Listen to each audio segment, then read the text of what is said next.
Find moment of inertia about an axis shown which is equidistant from both the sphere. तर हा question 2024ला आलेला होता.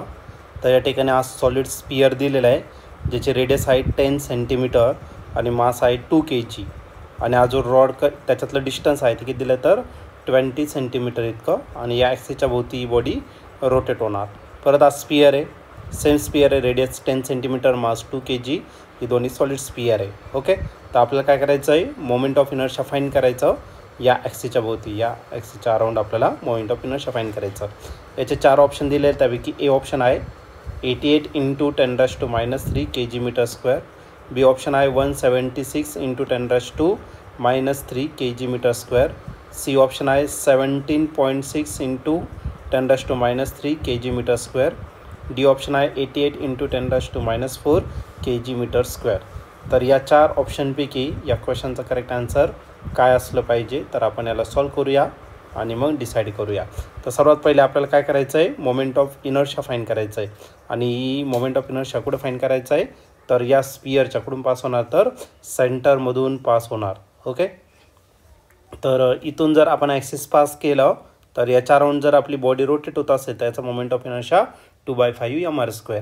या ॲक्सिसला ही जी axis आहे ही वाली कशी पॅरलल, म्हणजे आपण कोणता थेरम यूज करू शकतो, तर पॅरलल ॲक्सिस थेरम या ठिकाणी आपण यूज करू शकतो. ठीक आहे, तर पुढे जाऊ आता. तर सर्वात पहिले आपण काय करणार आहे, तर मोमेंट ऑफ इनर्शिया कोणाचा घेऊ, स्पियरचा, about an axis passing through its centre. Moment of inertia of a solid sphere about an axis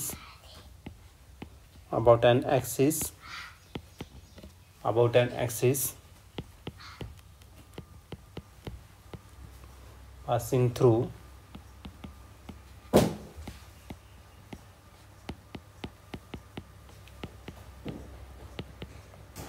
through its center.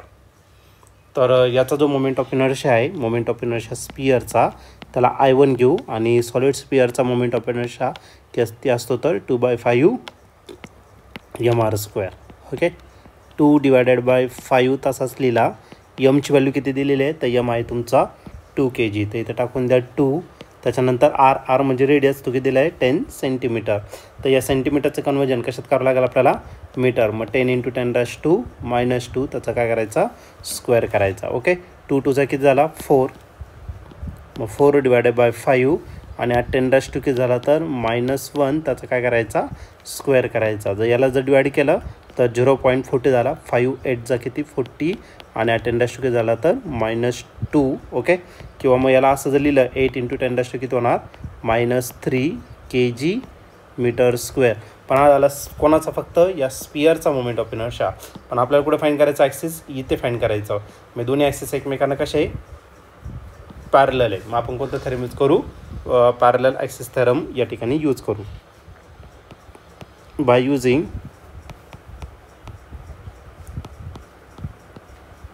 Parallel axis theorem. काय पॅरलल ॲक्सिस थेरम, IOच्या जागी I2 लिहितो. I2 = IC + MH². Okay, IC म्हणजे कोणता आहे, I1, आणि त्याची value आपण already find केलेली आहे. मग ते टाकून देऊ फक्त, किती ती 8 × 10⁻³ 8 × 10⁻³ प्लस यम किती दिलेलं आहे, तर तुम्हाला आहे 2 kg. तर 2 kg टाकला, राहिला का आता एच म्हणजे काय, या दोघांमधलं डिस्टन्स, राईट. आणि हे जे डिस्टन्स आहे ते किती असणार, बघा, हे 10 सेंटीमीटर याची रेडियस आहे, म्हणजे 10 सेंटीमीटर टोटल 20 आहे, त्याचा हाफ डिस्टन्स घेतलं तर ते 10, म्हणजे झाला 10 + 10 20 सेंटीमीटर.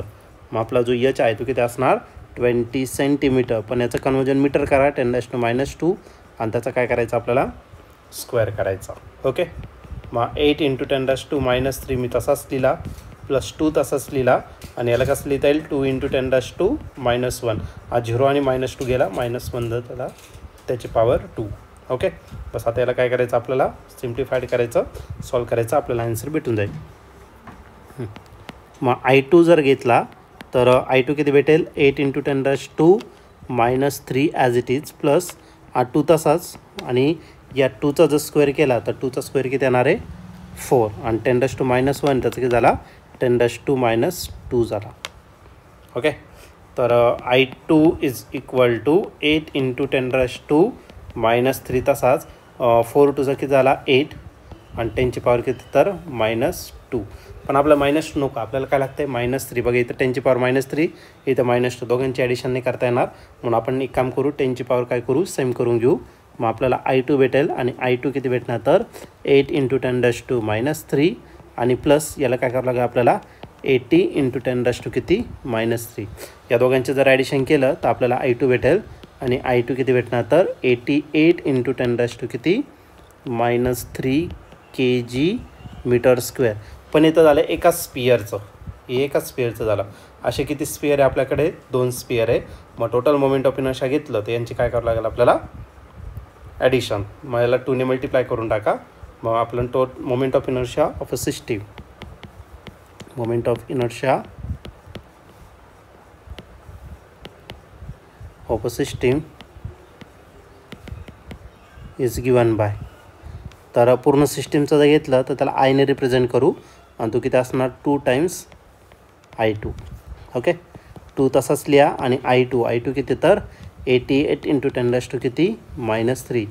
आता 2ने मल्टिप्लाय करा, 2 8 किती 16, 2 8 16 + 1 किती 17. ओके, हा कॅरी 1 झालं, रफ करतो आणि × 10⁻² किती तर -3 kg/m². आता एक काम करू, ऑप्शन चेक करू. ही ऑप्शन असेल तर मग आपण डायरेक्टली तेच आन्सर या ठिकाणी ॲडजस्ट करू. ठीक आहे, तर आहे बघा ऑप्शन बी या ठिकाणी आपला ॲडजस्ट झालेला आहे. म्हणून आपल्या या क्वेश्चनचं जे करेक्ट आन्सर असणार आहे ते ऑप्शन बी म्हणजे किती 176 × 10⁻² -3 kg/m². हे त्याचं काय असणार फायनल आन्सर असेल. ऑप्शन बी त्याचं काय असणार फायनल आन्सर.